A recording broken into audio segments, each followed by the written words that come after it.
Welcome to the Paranormal Pendle podcast, coming to you from the heart of Pendle Witch Country in the northwest of England. My name is Craig Bryant, author, investigator and collector of stories. Join me as we take a journey into the paranormal, UFO sightings, cryptozoology and big cats. This is the Paranormal Pendle podcast.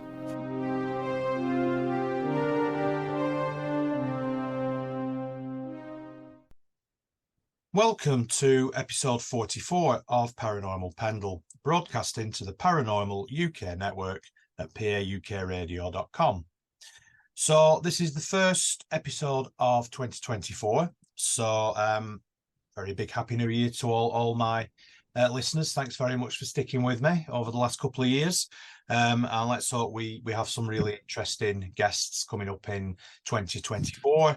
I've got a fantastic guest for this episode.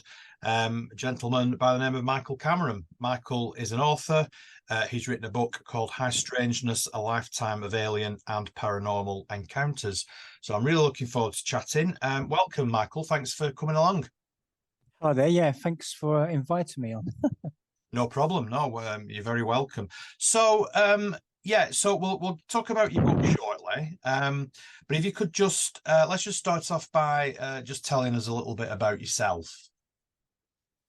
Well, I grew up in the East End of London during the 1970s. I grew up in a strict Roman Catholic family, Irish family, and I actually grew up in a schoolhouse. My dad had been the caretaker there, and me and he'd been a schoolkeeper at the school in the house that I grew up in. Yeah. And this is where basically a lot of the activity took place during my childhood and early teenage years. Okay. So what sort of activity were you subjected to then? Well, when I was a baby, my parents did tell me a few things, but when I was a baby, literally I was an unexpected child. And when I returned I'd been in hospital a long time. I'd been born premature. But when I returned to what would be my home, there was a lot of activity that took place after I returned to the house. It was so like poltergeist type activity. There would be cold spots, the usual stuff, cold spots in the house. There would be objects moving and vanishing and reappearing in different places in the house. My brothers, I've got three brothers. Two of them are a lot older than me, and Sean, who's mentioned in the book, he's 2 years older than me. But with my other two brothers, they experienced different types of things. Like one of them had what would be an oak wardrobe in the room pushed on top of him whilst he was in bed. Wow. Okay. But he wasn't injured; he was just shocked.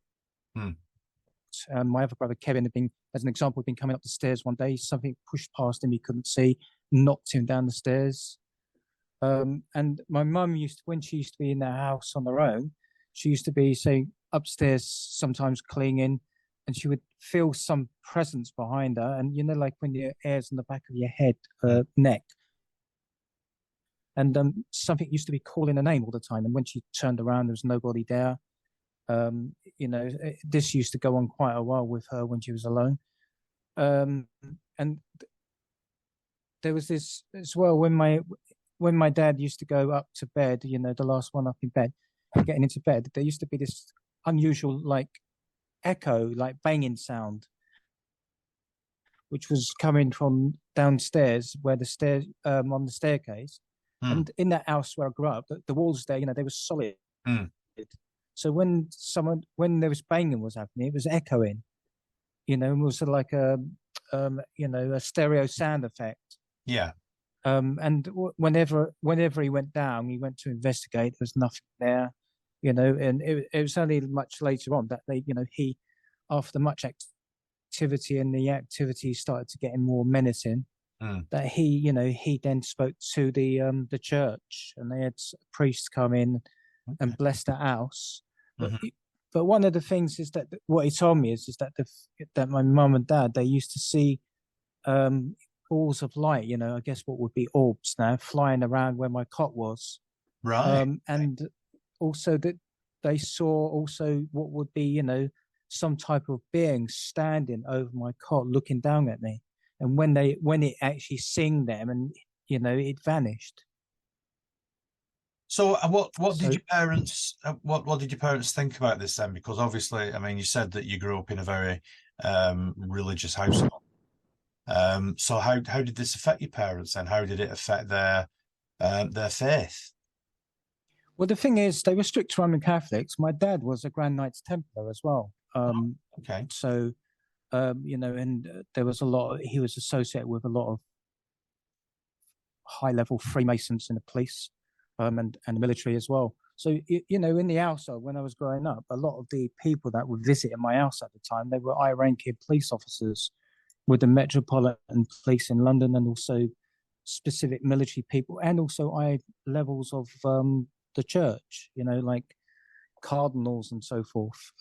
So he was quite friendly with these type of people.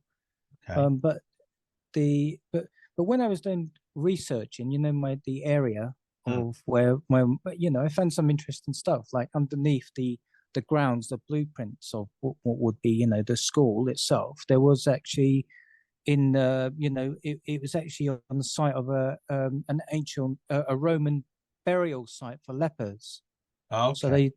So they took them out of what would be in the Roman buildings or the walls, and they chucked them out and put them in this location and Yeah. buried them there, which actually was the location of where my house was built. But also in this area of London, it was actually where a lot of the Blitz took place. Right. So the Germans blew literally the whole lot of this area up. So there was a lot of, I guess, a lot of destruction happened in this area as well. Yeah. Which you often find with these type of locations. Yeah. I mean, it's interesting, isn't it? That, I mean, they used to have huge pits, didn't they? Where they used, I mean, it was the same with the plague. They just used to bury them outside of the city walls, didn't they? In sort of huge communal graves. So you found out literally that the school where you grew up, or the schoolhouse where you grew up, was actually built on one of these old leper burial grounds. Yeah, it was. I mean, the area itself, it had. I mean, where I grew up, it was in between, literally, the Tower of London, and the City of London. So in the Tower of London, there's a lot of Roman sites. So that, when I was growing up as a child as well, I remember that we had the archaeologists there digging up areas on the ground, and they were finding Roman coins and pottery. So there's a lot of history in this particular area of London. And did you, as you got older then, I mean, how old were you when you sort of stopped living there? Did you see anything yourself as you grew up, or experienced anything yourself? Yeah, well, I'm an alien abductee. My abduction started when I was a baby. Literally, these particular beings, what we now know as the Greys, the infamous Greys, they were actually taking me when I was a baby. I mean, I've discovered much more information about my childhood now, and I was taken quite a lot as a child, and as a teenager. Okay. I had, when I was 4 years old, I had encounters with the Men in Black. Okay. After a sighting. I mean, when I was a child, I had, what would be, I thought at the time was invisible friends, or my parents thought were invisible friends that used to come to see me, and there was a lot of times when I would see these particular beings, that these beings I now know to be like Nordic types, the typical blonde hair, athletic type builds, blue eyes, side cheekbones. So I used to have a lot of sightings of these particular beings. I remember they used to come to me, and a lot of the time they used to be talking to me, but they wasn't talking with their mouths. I didn't know at the time what they were, who they were. I remember I used to be going to my parents a lot and telling them, that something had happened to me. I remember once being what would be downstairs in the living room. My mum was in the kitchen preparing lunch. And I remember having this overwhelming feeling, in my head when I remember playing with the Matchbox toys, on the carpet. Yeah. And I had this feeling that I must go upstairs, I must go upstairs to my parents' room. And then, at first I didn't take no notice of it, but then it got stronger, the feeling. And I put my toys down and I ventured up the staircase to my parents' room. And when I got there was nobody there, but I had this feeling that I must stay there. I shouldn't leave because someone would come. And it was only a few moments that one of these particular beings that I see all the time, which he was normally accompanied by a female who looked similar, but obviously male and female. He came to me, and I remember him, he was a lot taller as well than the adults around me. And he was dressed normally in what he would normally wear, which was this type of blue uniform, which was almost fitted to his body. And he leaned down into me, staring into my eyes, and I remember him speaking to me. But as I mentioned in my book, I don't remember what he said, but it felt like to some degree he was talking to another part of me that understood this information, but not me. Yeah. And I remember just looking at him, but I remember also experiencing something, like Jenny Randalls describes as the Oz factor. So the environment around me, it began to vanish, and it seemed like we were just in a bubble, me and him, like a vacuum, and it was just a space between me and him and whatever communication was taking place, because the rest of the room seemed to move away from us. But I remember it's almost like being in a trance-like state, or an altered state of consciousness entering into. But I remember that when I come out of this state, he wasn't there. But I remember being extremely afraid, and I felt, something had happened. I didn't remember what it was at the time, and I remember running away from the room in terror. And I remember running down the stairs, almost falling over myself. And I remember running to the kitchen and telling my mum that something had happened. But my parents were used to, they were used to me going to them and telling them things like this. So did they just think that you had a very sort of active imagination then, or do you think that they thought that there's obviously some element of truth in what you were saying? Because obviously they'll have been living with the paranormal stuff that had been going on. So do you think they were also open to what you were telling them about the aliens that you were encountering? Well, in the earlier years, it was me and Sean. Me and Sean had a few of these experiences together. With what would be the Greys and the sighting of a UFO in London. But my mum and dad did experience stuff themselves. Before when they my mum told me a little later of something that happened to her during World War II. And this what would be described as an encounter with one of the Greys. So I think she was an abductee, but she didn't understand it or didn't realize that she was. And my dad was in the Royal Air Force. He was a flight engineer during World War II. He had experiences himself, which would border along the paranormal. So there were activities that they had. I mean, they didn't speak about everything. Every now and again, they would bring up stuff and just add it, throw it in somewhere and tell me certain things that had happened to them. But I think, at the time, people often ask me, do you think they knew what was going on, and, did they understand it? But I don't think they did understand it. I think they knew things were happening to me, but they didn't understand what it was. I mean, well, sorry. Probably didn't know how to, how do you understand that sort of thing? Yeah, I was just going to say, I mean, really, it was sort of before UFOs and abductee cases were sort of more prevalent in the press, wasn't it? So during, I mean, the Second World War was obviously before Roswell, which, to me was a big turning point, I think, in the study of alien abductees and UAPs and UFOs. And then obviously subsequently there's been, very famous cases since then. But I think during the Second World War and before the Second World War, people just didn't have the same sort of understanding about what these things were as we do now. Yeah, that's right. I mean, the thing is, back then it was in the 1970s, and even some people say to me, about because I grew up in a very religious, family, but my days, most of my days were spent in the school. Then we had lots of religious education, either that or I was at the church. We did a lot of stuff. I was taught by nuns and priests, Okay. so. Yeah. So the church was just up the road, and we were always in the church. And Sundays we were at the church. It's just a family thing. And in the community itself, it was a strict Irish, again, religious community. Everyone knew everyone, and everything, everything, even socially, was involved with religion. Yeah. But, people will say to me, if it was an illusion or you were just seeing things, why wasn't you seeing anything to do with Jesus or the Virgin Mary? So during the 70s we didn't have any we had 3 channels on the TV, which was controlled by the parents. We the children were the remote control. So where it is. I remember it well. Yeah, absolutely. Yeah.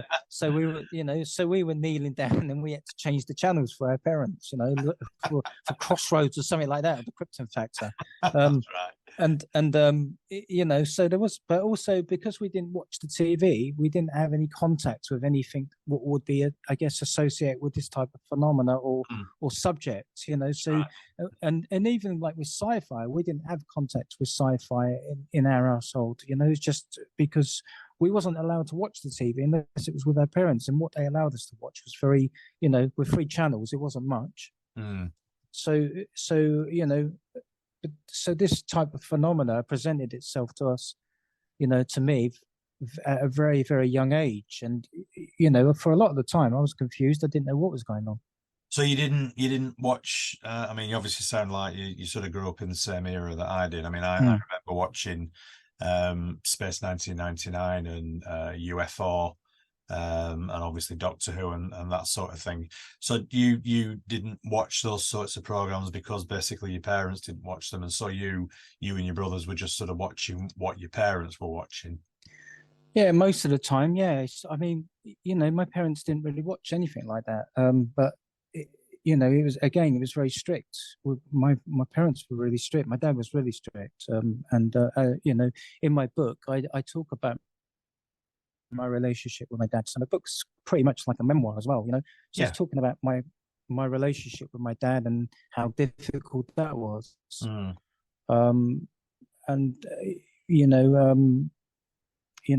that, I spoke about how I was frightened of my dad, so it's a mix, between my life growing up as a child in the 70s and as a teenager, and my relationships and struggles in that way. I mean, they were sort of our parents were brought up in a different era, weren't they?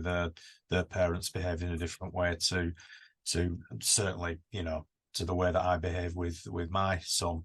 But but that's just because of I think, as people and as parents, we've just got better, I think, over the years, and we're not in that same environment, that sort of pre-war environment where there was a lot of hardship and a lot of social hardship and degradation, which I think, sort of contributed a lot to it. You mentioned about these aliens. Were you ever actually physically abducted and taken to an alien craft then? Well, I had a lot of missing time, so I would imagine something that did happen with that. I mean, me and Sean, there was one time we were playing out on the grass my house was in the grounds of the school itself. So I remember in the summer holidays, when we had 6 weeks, school was closed, but my dad would be in the school and with the cleaners, making sure it's cleaned for when they do return.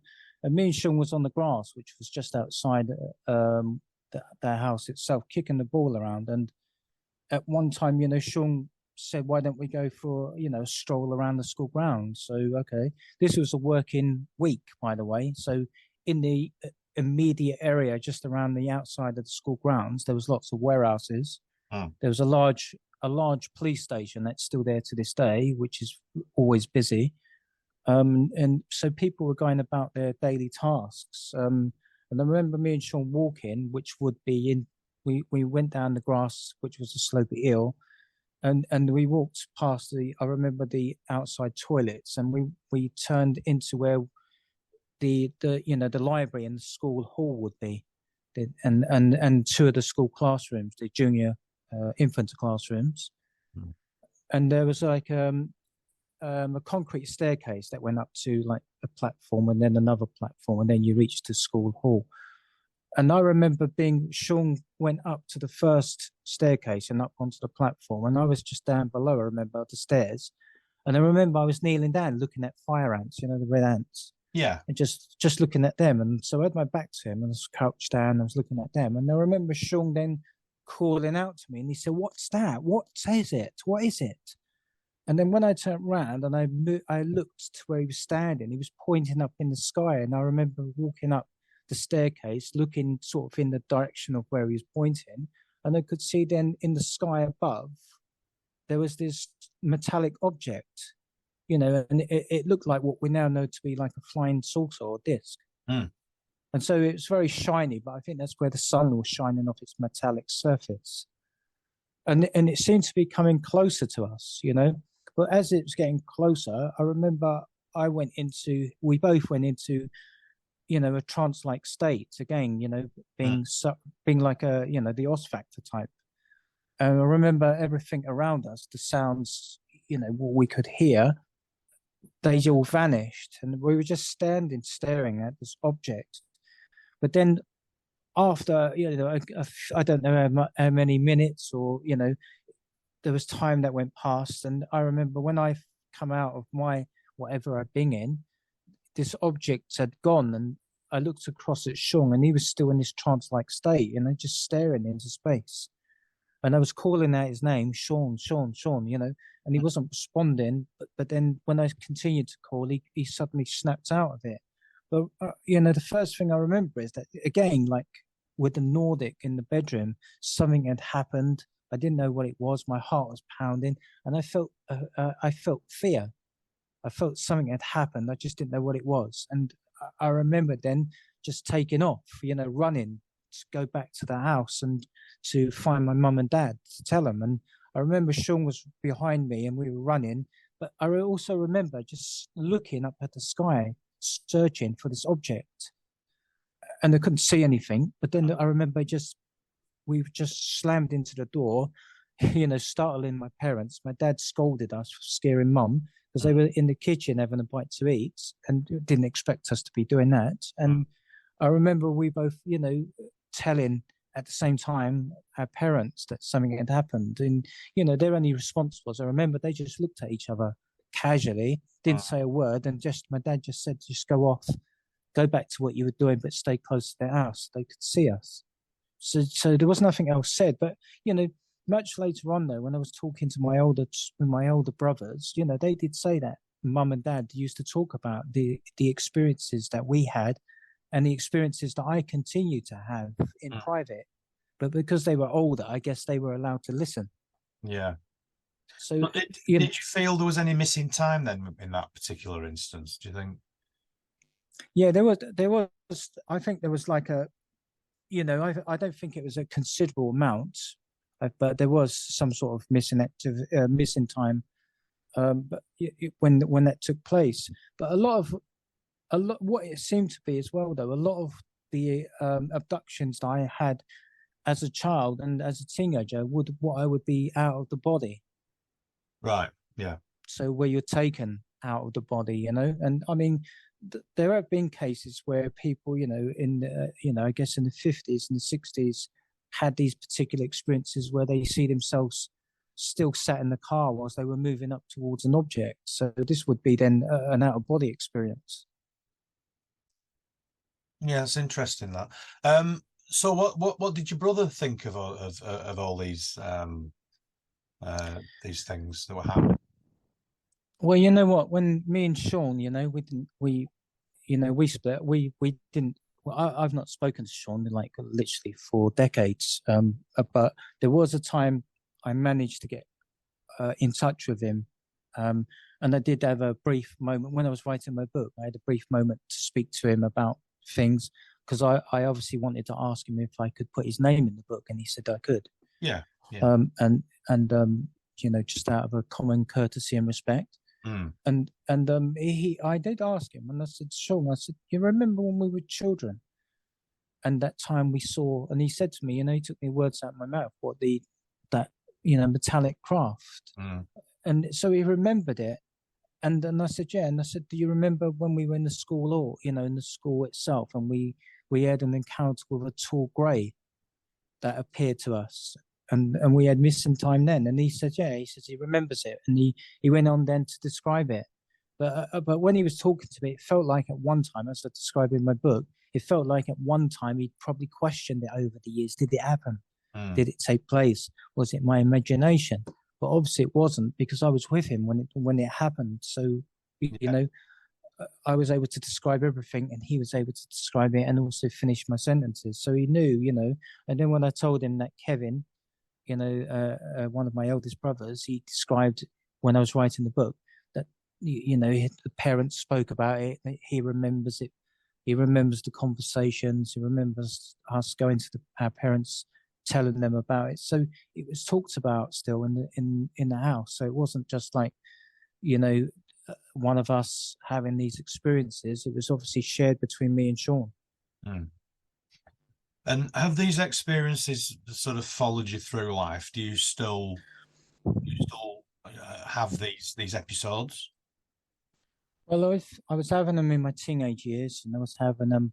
I'm 55 now, so I was having them as a young adult. And one of the things is as well, what I didn't realize is that this thing follows you. Because when I left, my dad died when I was 15. He had an unexpected heart attack and died. But I was having there was a lots of things happening after he died, and I was having a lot more contact with these particular beings, the Greys. But it was happening. You see, I don't know if it continued to happen for Sean because we didn't have a really good relationship. Right. I'm not sure if my relationship broke up because of the experiences that we had. I don't know if he blamed me for those experiences. I'm not sure, but the paranormal and alien type activities did kind of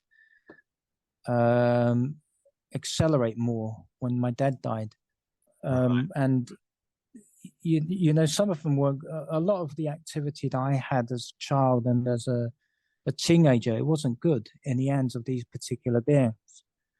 I mean, now I have complex PTSD. So I was diagnosed with that last year, and this is, as I describe, it's to do with a lot of the childhood experiences I had with these particular beings. I have fragmented memories, but in my book, I do have a lot of details of what I do remember. I also point out there are experiences that I don't remember, So I do explain that in the book. But going forward, I do, I have had as an adult experiences again, abduction experiences with these particular beings. And again, they're not physical; they're outside of the body. Right. So I'm being moved outside of the body because as a child, I always had the ability as well to do this. I had the ability to move outside the body. I can do remote viewing. It wasn't long ago that I've come to the realization that I can do that. Okay. I've had experiences with shadow people, with what would be, I guess, like the whole hag. I had some traumatic experiences with this particular entity when I was 16 years old, which would border upon rape, really. Okay. sexual assault, which basically still affects me to this day. I'm quite, I find it really difficult to sometimes talk about that because of what happened. I was literally awake when it happened, Okay. and she would come to me regularly, and I couldn't do nothing about it. I couldn't move. And I've had, I've had encounters recently with the creatures, what would you call the succubus type creatures. Okay, I'm not familiar So with those. there's I'm not familiar with no, those. no. So I had something recently, which was literally a few days ago, with these particular entities. Um, but because of the complex PTSD, there's lots of things that come up with this that trigger you, and Yeah. and it causes, it causes so much problems for you having this. Yeah, no, You know, I can understand that. Can you sort of describe what these entities that you saw recently, what sort of form they took, if you can? And I'm just conscious that I don't want to push you into describing something that you're not comfortable with. So, by all means, stop me if you're feeling uncomfortable with any aspect of what you're talking about or what I'm asking you. Sure. I mean, I woke up in the middle of the night and I felt something there. I mean, I'm not in the dark. I have to keep my light on. I mean, I'm an adult, 55 years old, and I can't turn my light off because of the experiences. I'm 57. I have to do that myself as well sometimes. Yeah. So, but it's again, it's not because of the adult. It's the inner child.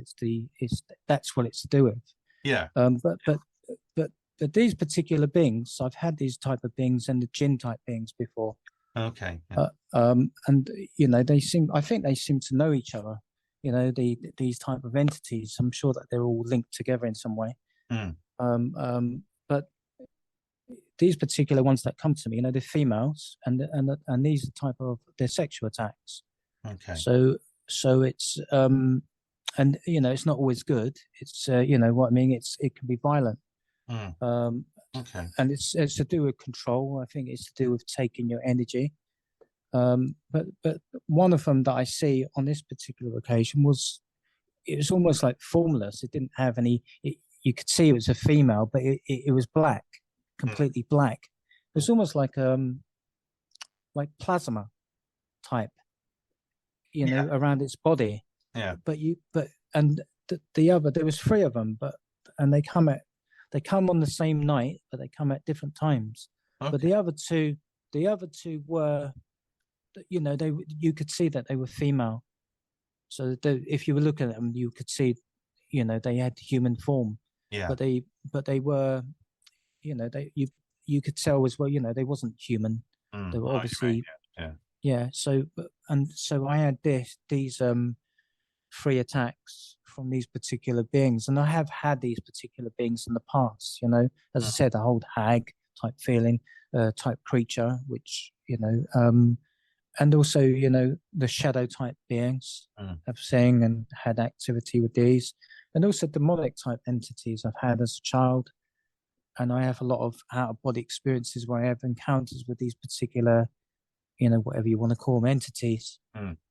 And again, they're not nice ones; they're violent ones.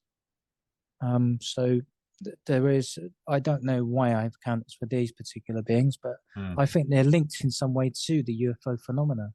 Yeah. Well, certainly there are a lot of theories, aren't there, about what we perceive as paranormal and what we perceive as aliens and UAPs and UFOs all being sort of linked. I don't know, but like many of us, even when you do research and researchers, there are obviously lots and lots of stories, and that they all seem to match as type of theme. So when you look at all of them, there is obviously something in that would then come to the conclusion that these type of entities, these type of beings, they're all linked together in some way. But how do they link to the people that are having these experiences? Yeah. I mean, there are certain theories, aren't there, that people such as yourself are more attuned to these sort of phenomena So you're on that sort of frequency where you can pick these types of entities up, you can see them and interact with them and so on, whereas other people who are not on the same sort of frequency wouldn't be able to. Yeah, I mean, you want more of the positive, don't you? Well, you know, try and stay positive with these sort of things. But yeah. I mean, it does sound from what you say. I mean, it sounds extremely traumatic, and like I said, I'm just conscious that we don't want to be going down an avenue of discussion that could potentially, upset you mainly, and perhaps upset other people as well. So. Sure. Let's just move back to what you were mentioning before. I mean, it's fascinating. It is fascinating, Michael. Don't get me wrong. I'm just conscious that we don't want to be going down No. the wrong avenue with this. You mentioned about Men in Black, which is something that I'm really interested in. I know a lot of my listeners are really interested in the Men in Black phenomena. You mentioned that you had some interactions with them. Was that when you were a child as well? Yes, it was. Yeah, it was when it was actually when me and Sean, a little while after this encounter with this particular metallic object. Well, we again, it was in the school holidays. We ventured into the school itself, into the main school itself, and we were playing a game, like hide and seek. And I went off to hide. Sean was counting, and then in between that, he stopped counting, and I actually come out from where I was hiding, thinking at first I didn't. I thought he was going to jump on me and try to, trick me. But then when I come out, he was staring again like he was before, which would be then we were in the main school hall. Main school. One of the areas of the school where the library was inside and the secretary's office. He was looking in through. There was two swing type doors. He was looking through these into the hall. And there was a piano there next to what would be the PE cupboard, and on just in the background would be the apparatus, gymnasium, which were they're folded into the walls, and I remember he was staring at something, and again asking, what is that? He didn't know. He was confused, shocked really. And when I looked through the doors, it was like a really bizarre sight. Really, it was this tall looking. What would be, I guess, a grey. And, in my book, I describe it as being similar, but not the same. It's similar to the one, I guess, that you would see now in Close Encounters, the third kind, that one, the tall, wise one that gets out of the ship. It was like that, but there were some differences, but similar. But it's very tall, it had long, slender arms down its sides, and it was, it's just standing next to the piano, and we were staring at it, and it was staring at us. But at that time, we did have missing time there. Again, we went into a trance-like state. I don't know what happened in between that. That's something where I don't have a memory of. Again, I just have the memory of coming out of this trance-like state and Sean himself. And this creature had gone, and we're running back then in fright. There was always a lot of fear when we come out of these type of states, trance-like states. When you like something's happened, you just don't know what it was. And it had a feeling it wasn't good. And then we run back, but my dad was at the time, it was his lunch break. The cleaners had gone home, but he was actually coming back up the stairs. So we met him in between, and Sean was telling him, that there was somebody in the school, and it wasn't human. And I remember him searching our faces to see if we were tricking him or playing a game on him. Or obviously, he could see that we were frightened and we wasn't, messing around. We were telling the truth. So obviously he's gone off to look, not for something supernatural or of a, unearthly origin, but obviously thinking there's a human intruder. So he's gone off and he's told us to wait there, and he's obviously searched. Doors are locked. The glass has not been broken. The windows are closed. So he come back and he obviously couldn't find anything, and he just told us to go back to the school, to the school house and stay there, So, but it was only a little while after that. Again, I remember on this particular, I describe it better in the book with more details. But I remember being my parents. It was in the evening time. It was in the winter time, and I remember my parents wanted to go into the garage, which was just adjacent to the house, and to lay some tiles. We had the grey and type blue type tiles my dad had got, because the other ones were crumbling. So they wanted to lay the floors. So my brothers, Frank and Kevin, they were out because they were older. So whatever they were doing, I don't know, but they were out.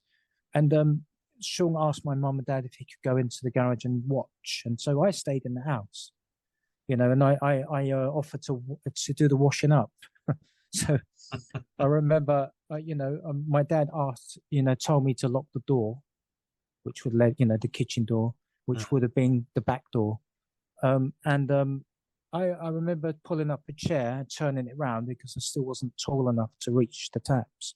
And I was kneeling on it anyway, and I was doing something there. And it was only then that I become aware that there was someone else with me.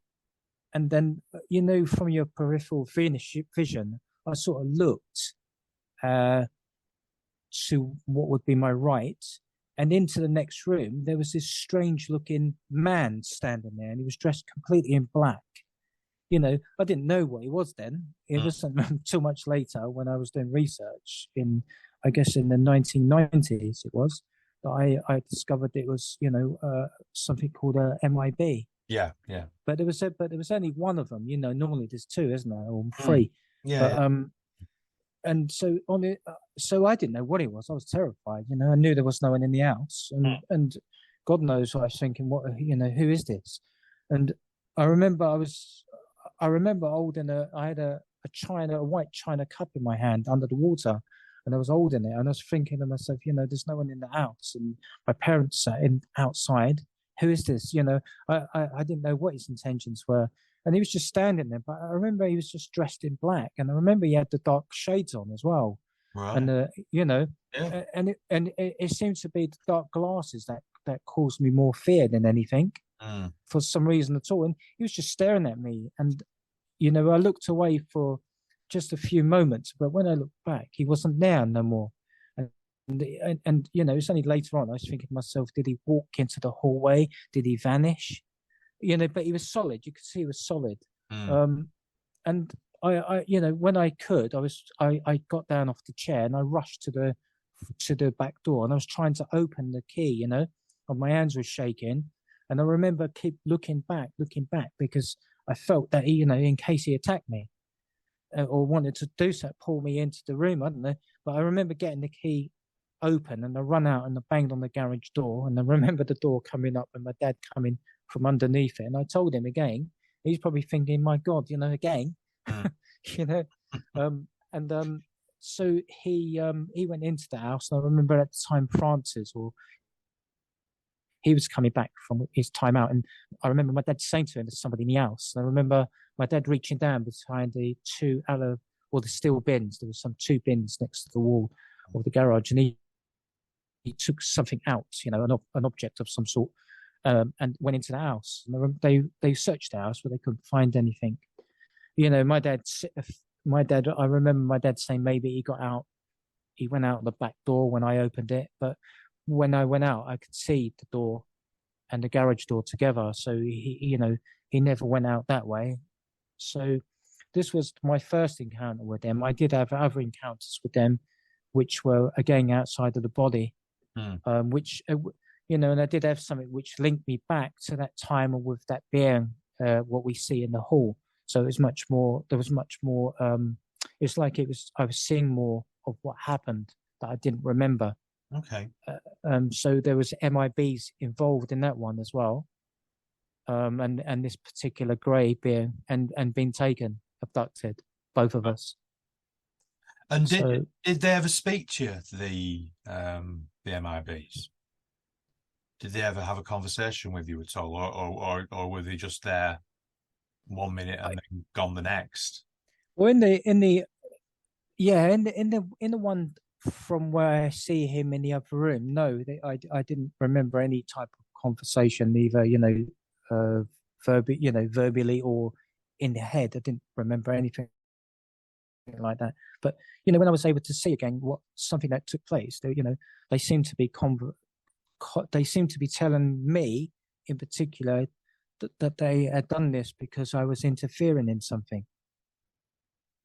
But I was only a child, so I don't know what that was about. Mm.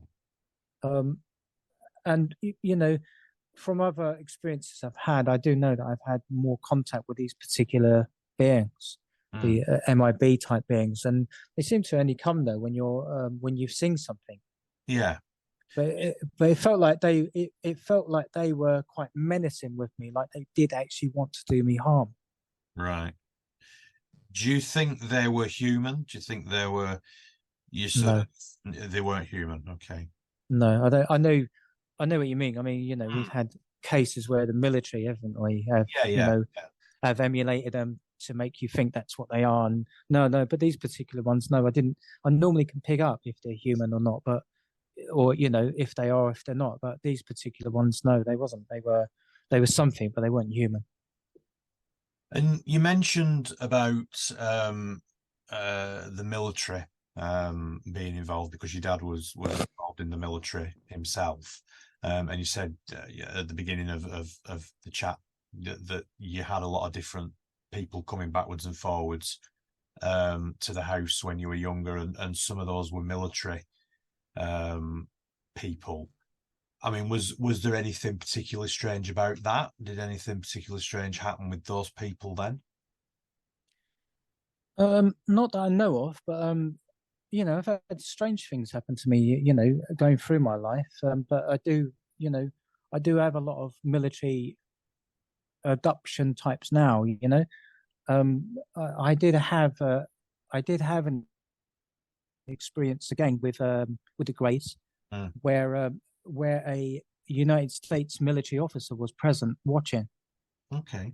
When this was just after my dad died. I would have been turning at the time, turning 16.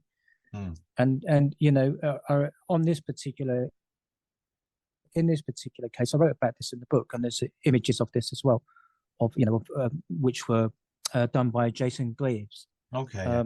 Yeah. So he done them. I asked him to do them, which he done well. And it just depicts, what I had at the end of. I literally had two greys. One of them was using a wand-like device in my mouth, and it seemed like he was, drilling. But at the time when it was happening, it was actually burning my mouth. I was actually in my head screaming. I wasn't able to shout out. I was paralyzed. I was laying on the sofa. My head was being held by one of the others at the back of me. And the one in front was floating towards me with this device.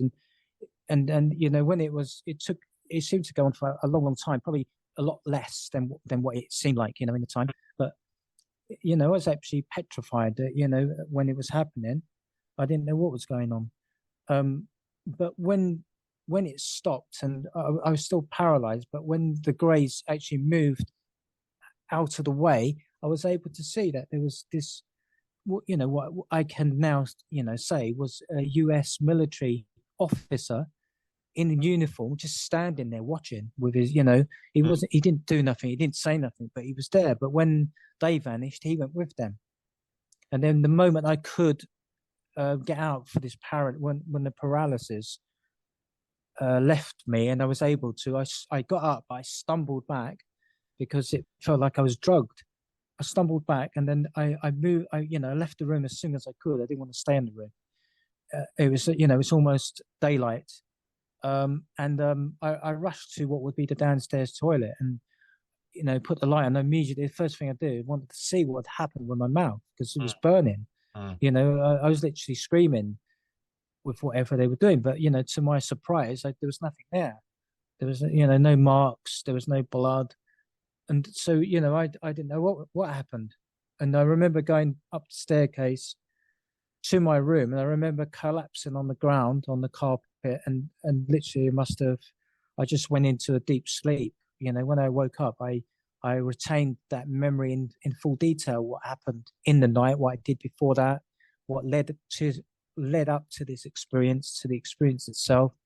Everything I see, it's detailed in my book in detail, even what was in that room at that time when this happened, back in that time. I mean, sorry, and in the 80s, and I did have something later on that may, pour more light on what they were doing.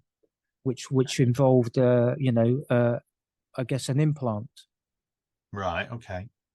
And that was later on when something happened. It may be related, it may not, but I did actually give this specific device that fell out of my mouth to a UFO investigator in Essex. All right. And what did he or she make of that? Well, I called him up and I said I told him what had happened, and he invited me to his house where he actually had his office. And I went there, and I said to him, what I said to him was what I could see of this particular object. It was very small. It was, it felt like a metal. It was like a perfect square, very, very small, but perfect square. But when I looked through a magnifying glass, you could see it had symbols on it of some sort, and it also had little wires on it. And this particular object fell out my mouth. What, the night before it wasn't there. Then the morning it just fell out into the sink when I was having a wash. There was no blood or discomfort I could feel. And I brought it to him, and he looked under it.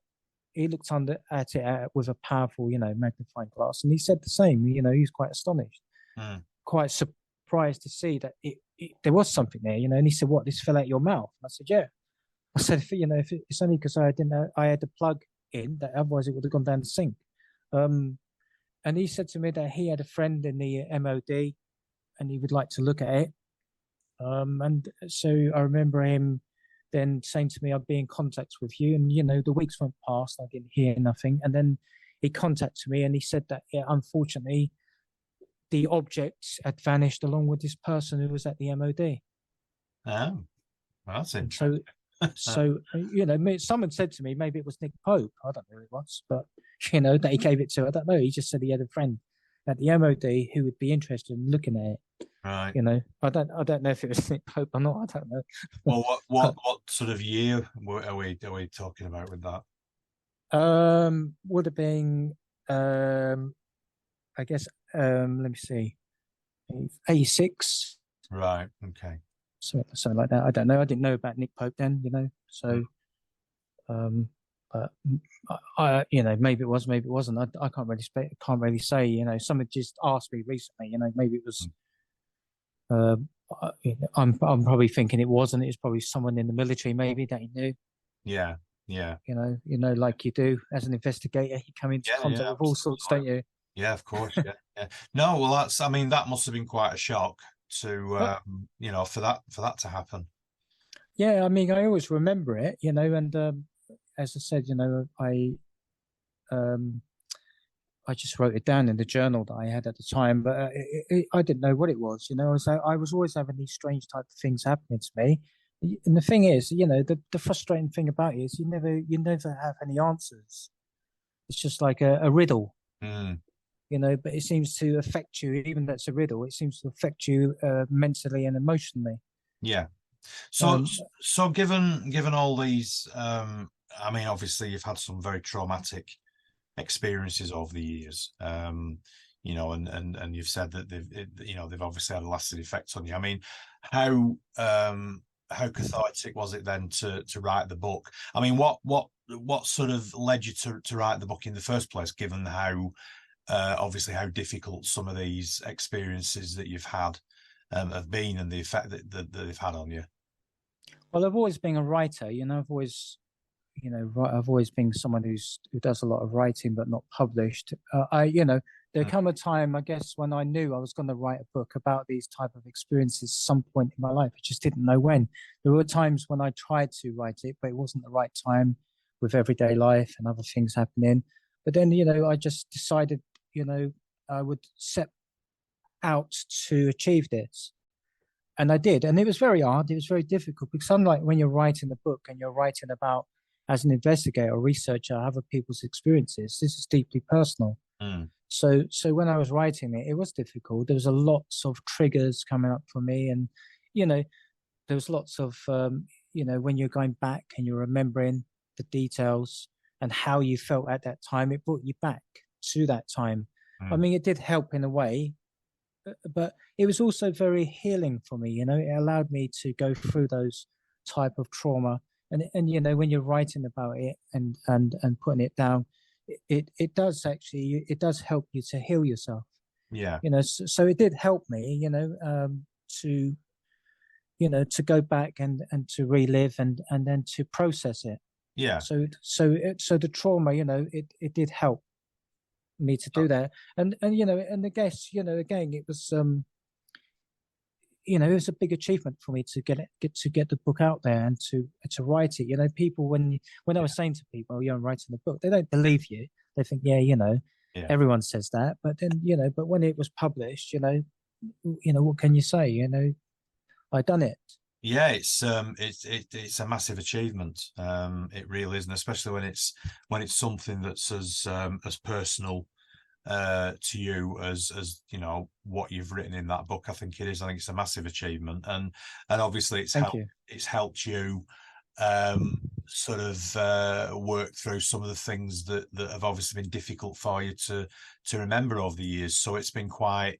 It sounds like it's been worthwhile in the fact that it's helped you sort of rationalize maybe and sort of heal a little bit with some of these experiences that you've had. I mean, the thing is that, you know, when I was writing the book, I did reach out to a few people, you know, I spoke to, you know, Paul Sinclair. I asked him if he'd do the forward, and he graciously accepted and did.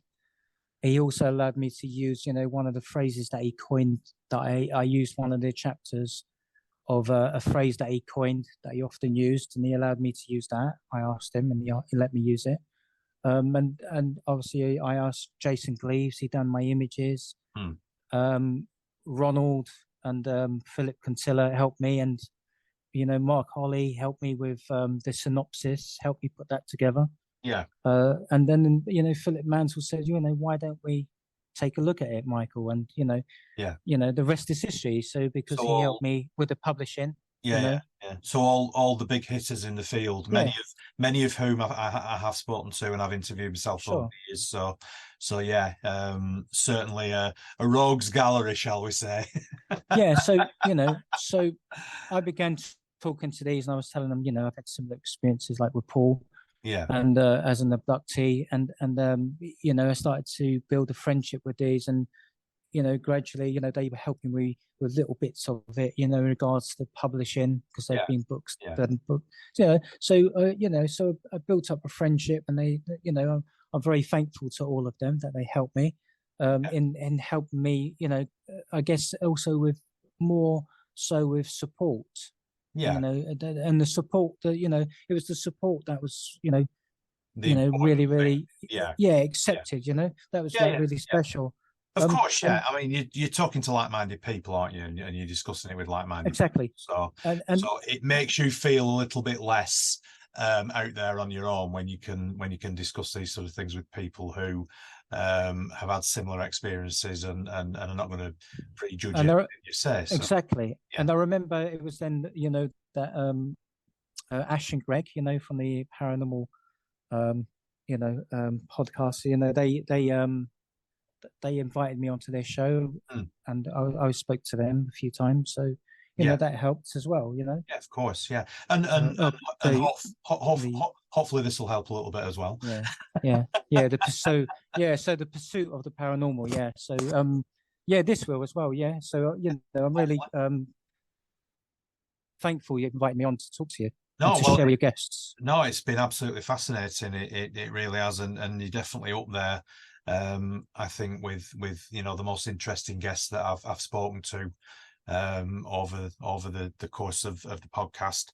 I noticed that your book, I know you said that your book had been published through Philip Mantle, but I noticed it's also on Amazon as well. And there's an audio book, isn't there? Did I notice an audio book?